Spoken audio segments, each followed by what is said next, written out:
joining me today. I am so excited about this conversation. I've got two super guys that we're going to have a great conversation about inspiration of storytelling. So let me just dive into these intros. We got Jim DeFilippi. He started Brown Fedora in 2009, remains the group's coordinator. He has published 30 books, including novels, crime fiction, humor, literary fiction, history, stage drama, screenplays, even some poetry, a children's story, and a cookbook. His books have been called suspenseful, often hilarious by Newsday, excellently paced and imaginatively told by Publishers Weekly, and surpassingly fresh by Booklist. Then we have Matt Gosselin, who is a father to three beautiful names, Evan, Aiden, and Emma Grace. He is a corporate marketing leader, author, speaker, and lives in Central Florida with his wife, Nicole. Stuck is his third children's book, and that's what we're talking about today, is the inspiration behind his new book, which started with Jim. So, guys, thank you so much for being here. Oh, thank you, Chrissy. Thanks, Chrissy. Good to be here. Yeah, so let's start first and foremost, Matt. I want you to explain to everybody how we know each other. Yeah, there's some history there. We go back. I hate to give the number of years, but it's approaching 20 years when we met in University of West Florida, where we went to school, and great school, a lot of fun, incredible experience. Learned a few things there, and then life got busy for both of us, but we've always done a great job staying connected. When you're in Florida, you visit the family.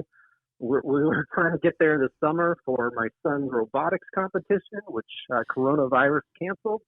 And that's kind of where we are to present day. Yeah. So, Jim, you're the original storyteller here. So tell me. I am. Yeah. Tell me a little bit about yourself, where you're from, and how you got into this storytelling business in the first place. Okay, I grew up on Long Island, went into the Air Force, and then decided to relocate to beautiful Winooski, Vermont, Matt's hometown, where I was a school teacher for many, many years. And when I started publishing books, the grammar school at Winooski, the grammar school teachers asked me to come in and start talking to their kids. And I had been doing teenagers for years and had no problem at all. But the idea of facing first graders was completely new to me. So I dipped into some stories that I had told my own kids and started telling them. And the storytelling went better than just, a regular lecture. And one of those little first graders, those wide-eyed first graders in the first row, and I don't know how many years ago it was, is little Matt Gosselin. We're still together after all these years. I'm an old retired teacher. He's a very successful author and businessman, and we're still buddies, which I think is wonderful. Aww. So yeah, I gotta echo in, Chrissy, because it's such a treat, really, to be sharing some of this and the history, and it just seems like a whirlwind. Most of it seems like yesterday. But I got to say, as a first grader, sitting on the floor and seeing Jim D walk in, and kind of a tall and lanky guy, and he comes up and he starts telling this story. He told many stories, but there was always one that everyone just begged him to tell and to retell. And it's we called it the bubblegum story at the time. It's got a different name right now, but that's where this book comes from. So it's just a exciting time to be able to revisit some of that. So what you're telling me is when you were in first grade, that's when you first encountered Jim, and he was telling stories, and this one of those stories that he told you is the inspiration for this book called Stuck. Is that right? Yeah, that's right on. Yep. Yeah. So tell me, what was it about Jim when you first met him that has stuck with you all your life and is still inspiring you today? Yeah. It's interesting. Growing up in Vermont, I think there is a great culture for telling stories. We used to have a lot of storytellers come in. I remember one time a Native American came in and gave many heritage stories, and that was an exciting time, and kind of grew up in this culture in Winooski, Vermont, of storytellers walking in the door and sharing family stories, sharing fables, sharing everything across the board. So it wasn't unusual to have someone come in and speak to us. So I remember vividly though when Jim came in and he shared, a good 5 or 6 stories. But I think what made it exciting is you were always on the edge of your seat listening, because he would use props. He would use a chair, and he would, kind of wave it around, and he would wave his hands around. It was very animated. And so for a first grader, seeing that, hearing the story, which you're interested in anyway, but having the emotion to back it up, it was just an exciting experience. So, as I got older and eventually ended up in Jim's class up in high school, we were able to do a lot more than just storytelling. It ended up being about writing, about using your own voice, about reading the best English literature out there. But there was always some sort of unique twist to it. There would be Emily Dickinson hours. There would be all sorts of game shows and just making literature fun. So I think, not only did I have the foundation growing up with the storytelling, but the good practice of just really enjoying it and figuring out how to use it. Oh, that sounds so cool. Like, I love storytelling, and I've always been a big fan of it. And that's why I feel like your all story is so important, because I love the idea of being in first grade and hearing a story that has inspired you throughout your entire life to the point where you're recreating it in your own book. And so I think that's beautiful. And I think that speaks volumes to Jim and how inspiring his storytelling is. So Jim, I was curious if you could tell us, how do you feel that your stories have been so received well and carried out through your students' lives? Like, that's a pretty big deal. Like, do you have any tips or tricks for storytelling? Gee, I can't describe how honored I am, Chrissy. Can you imagine someone sitting here at old age, and there's someone he had in first grade, a successful, I'll say middle-aged businessman, who not only remembers the story I told him blank years ago, but has had the talent and the drive to do a beautiful job of putting it into text, putting it on paper, getting the artwork, getting the layout. Just incredible. I mean, how often could something like that happen? I'm perfectly honored. As far as what goes into good storytelling, I'm not sure. When I'm up there in front of the kids, it's animation and it's funny faces and it's jumping around. But Matt's got right to the heart of the story itself, and that's why I'm so excited about seeing this book. Aww. Can you tell me a little bit about the original story? Just a little bit, Jim, as far as like what the basis of it or what your message was when you first told it? Yeah. When my own kids were 3 and 4 years old, they wouldn't go to sleep without a story from Dad. Aww. So I would make up some silly little story, 3-line story every night. And one of them stuck, and it was about a kid who gets his foot stuck. There's that word stuck again. And everybody tells him that he's a coward because he's going to get afraid and he's scared. And the theme behind the story was, it's okay to be scared. I mean, it's scared. You don't use the phrase defense mechanism to a 5-year-old, but it's there. And I think that's what stuck.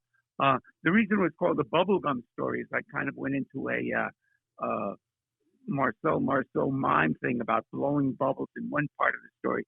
They try to use bubbles to blow the kid free, and that was just kind of facial expressions and things. But no, I think the theme of the story, and Matt encapsulates it beautifully in his text, is that sometimes it's just all right to be afraid. Oh, gosh, I love that. I love that so very much. I feel the same way, and that's why Matt's book and your original story really speaks to me, because I'm such an advocate for finding your courage, and the word fearless just always irks me, because I feel like it's kind of a fairy tale. Like, nobody's really fearless. Like, we're all walking and dealing with our own fears, and it's the courage to move through that fear that's so inspirational to me, which is why I absolutely love what you guys are doing and have done. So yeah, kudos to that.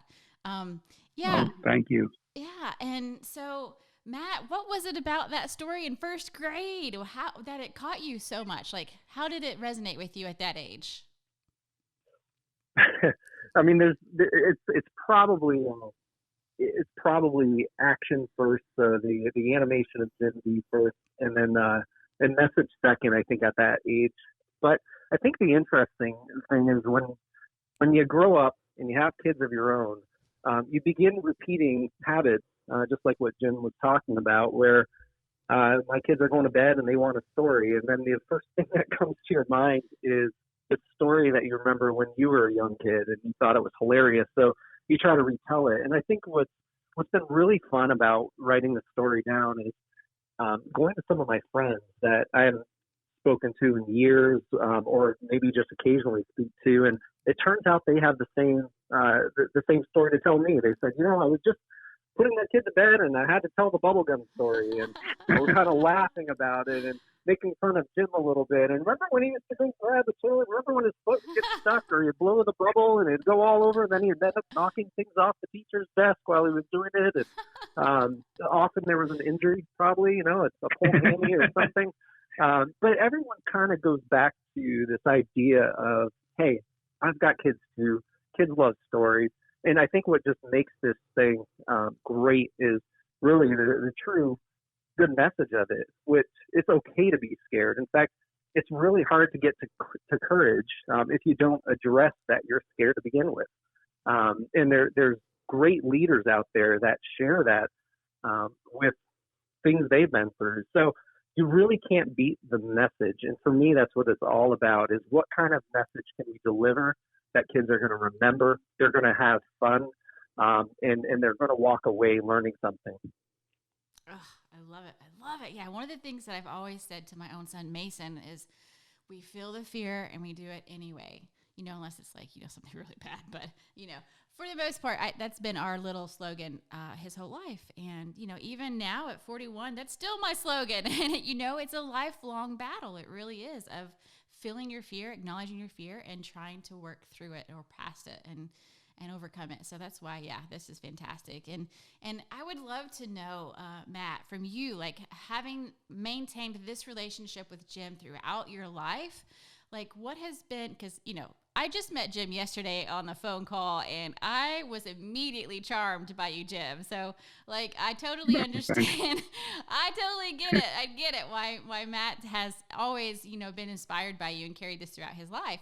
But Matt, I would love to know from your perspective, what's been your greatest takeaway from knowing Jim? Oh, that's tough. I think you asked me a similar question, and I was quiet for a while because I was contemplating it. These compliments don't come cheap, Jim. I can tell they're heartfelt, man. Yeah. It's I'll tell you, there's really a lot I could point to. I think frequently I would say reached out to Jim. Also reluctantly too, because I don't want to waste Jim's time. You think, if you think about it, he was a high school teacher of mine. The lessons that he taught me really stuck with me my whole life.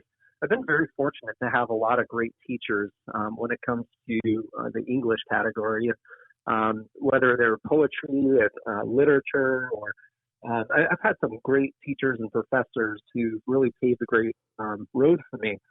There was something that Jim told me, and I remember I wrote it was a paper. I couldn't even tell you what it was about, but I wrote a paper, and I didn't get the greatest grade on it. And it really, it upset me, of course, like anyone else who might get a C on a paper that you think you did really well on. And I remember in big letters at the top of the page, he said, use your own voice. And he described it to me after, use your own voice. And it's such an important thing to be authentic. It's an important thing to make sure that as you're writing that it's something relatable for the person reading it. And if you're using flowery words because you just learned them or because you want to give yourself a greater posture, it just doesn't come across as authentic.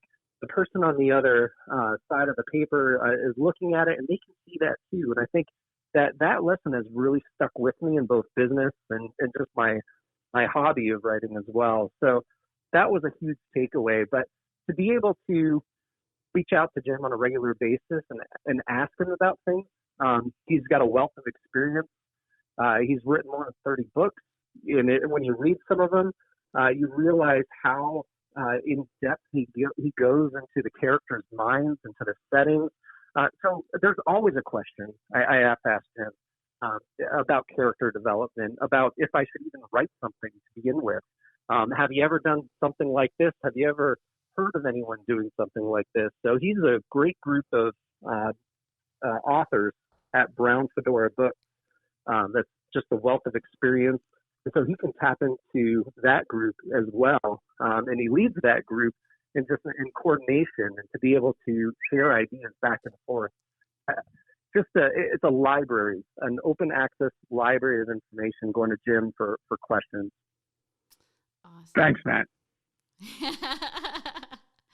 Yeah, so that kind of leads me to another question, Matt. Like, I understand how Jim's story inspired you throughout your life, but when it came to you, like I have all the books that you have published so far, and you're a fantastic author in your own right.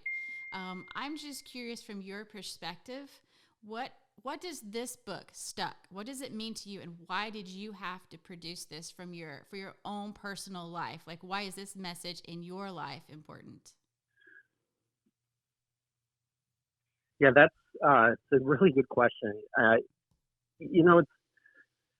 think for me, I'll tell you, right after I wrote my second children's book, I said, "Yep, that's good. I've done that. I can knock this off the bucket list." It was never my intention to write children's books.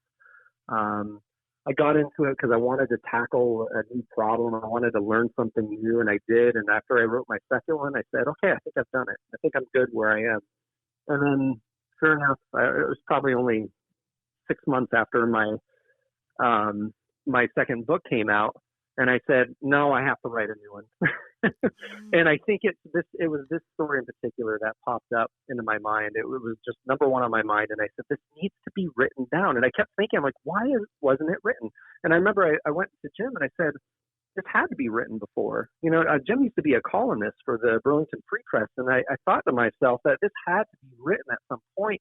And maybe it was somewhere, and maybe you did write it down or somewhere, but I've never seen it written. So I said, this needs to live. This needs to be an immortal story that when people I graduated high school with, when all of a sudden they can't remember how that part of the story went or not, now they're going to be able to go to a book and check it out. So for me, it's just a really important thing to capture this in particular and to really frame it in the right way.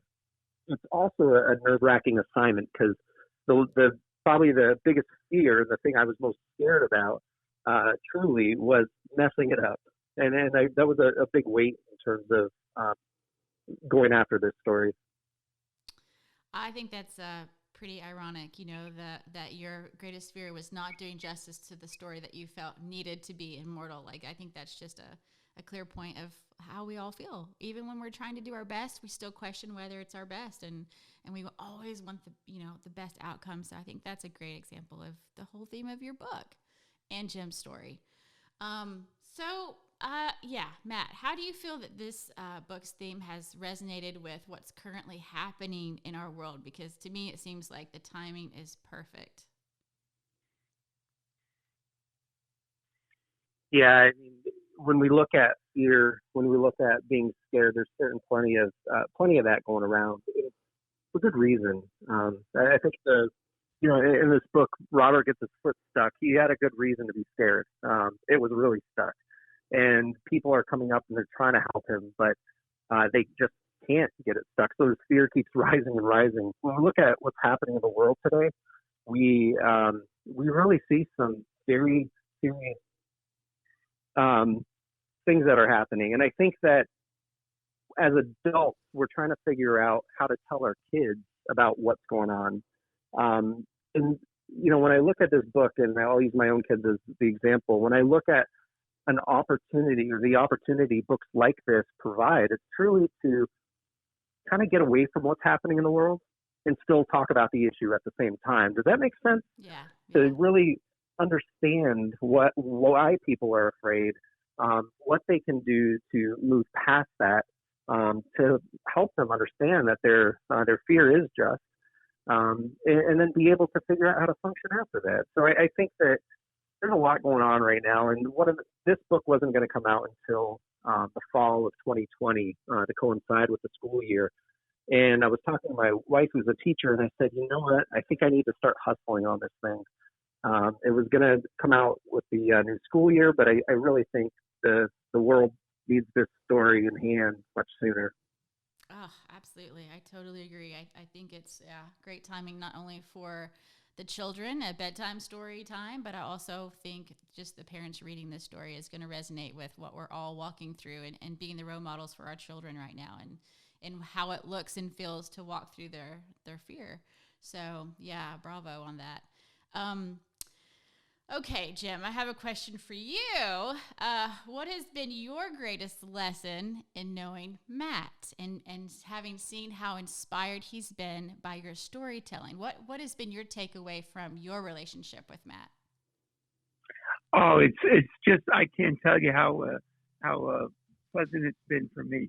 I've had thousands and thousands of students over the years. I taught for 30-something years, and so few of them have become writers. I used to talk constantly about being a writer, and they all kind of went out into the world. But Matt has brought that to fruition.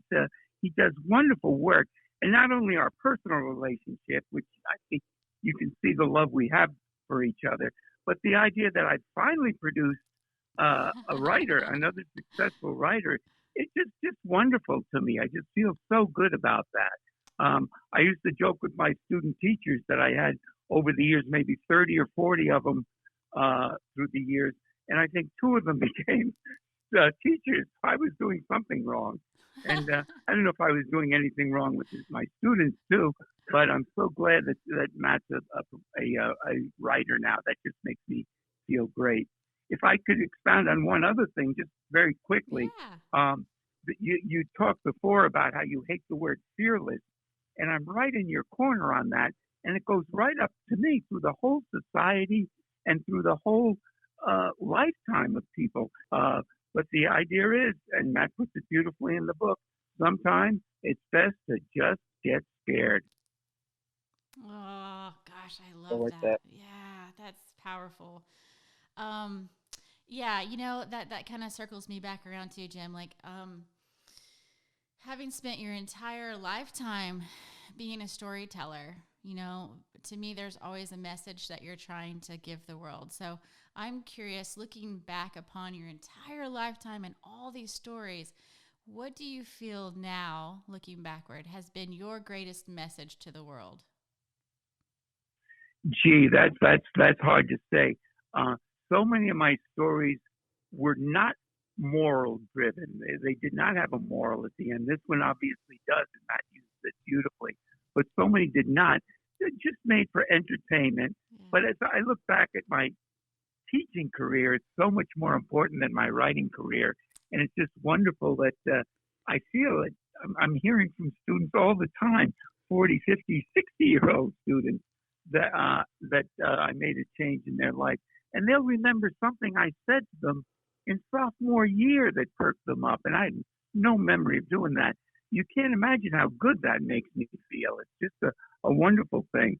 Books are nice, but nothing, and Matt's wife will tell you this, nothing beats teaching. It's the hardest job in the world, but it's certainly in the long run the most rewarding.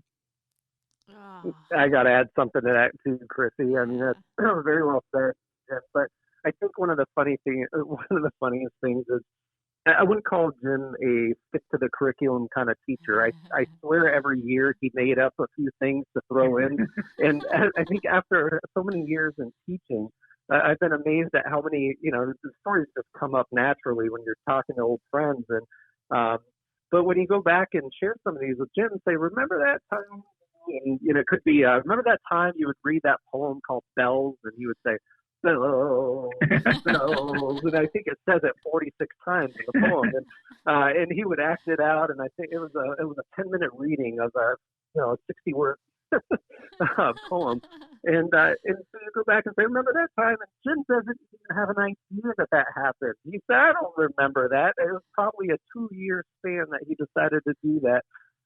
It's just been, it's actually given me a lot of encouragement to just come up with something that's new, fresh, and just fun.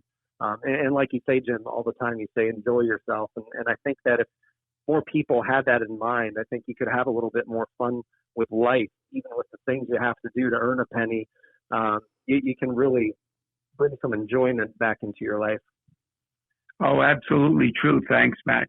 Chrissy, if we have time, I want to tell one more quick anecdote. When I was that high school teacher going into kindergarten and first grade teachers classes, I used to love to whip the students up and get those little kids just crazy and climbing off the walls.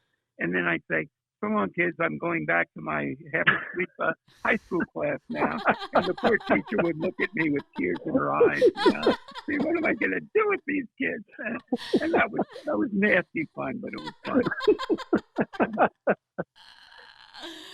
Oh, that was pretty perfect. Yeah. So, okay, Matt, I love your books. I'm your biggest fan. I have a special place on my bookshelf for your previous books and all your future books that you're going to write. So the most important question I have is, please tell us how we can get our hands on this book of yours. Oh, yeah, absolutely. Well, thank you, first of all, for saying that. I got to say that the hardest thing for me is actually publishing something because the whole world sees it and everyone has an opinion. If you go on Facebook, there's a lot of them out there too. But to order the book, you can go to mattgosselin.com. So MattGosselin.com. And there's some links that'll bring you to the page. Now, it's still in pre-order status right now. We're going to get the book out by May. And we're shooting for early May. So you can go on and order right now or pre-orders with a discounted price. Done everything I can to keep the price as low as possible. I'm going to continue to do that. So you can go on there and order that way. Hey, Matt, give a shout out to that wonderful artist of yours. Oh, yeah. Yeah, oh, you're absolutely right. Yeah, so I do have to share some info on that too. Maheen Sana is the illustrator of this book, as she was for the first two books. And I got to tell you, this is Maheen is an absolute rising star for children's books. It's beautiful, very well thought out. As I look at writing and character development, she is constantly pouring into what is this character going to look like based on the personality, based on their environment. I think one of the most challenging things is this is a book that takes place essentially in one setting. His foot is stuck and they don't move the rest of the time. So to be able to tell a story that's entertaining, that's fun, with just vibrant, beautiful imagery is no easy task. And she did more than pull it off. This is going to be a huge success as this is rolled out and people see artistry. Yeah, I have to comment on that because I am definitely a visual person. And that's, your first two books. I was, of course, the storytelling is fantastic. But visually, I was so moved by all the pictures and the way it was illustrated. I love your books, love them. And that's why I'm always so excited to see what's next. And the fact that this third one is all about, facing your fear, feeling your fear, and finding your courage and all that. It just, I'm on pins and needles. I'm ready yesterday, Matt. I'm ready for this book. You're going to have it in the hands. Absolutely. Yeah.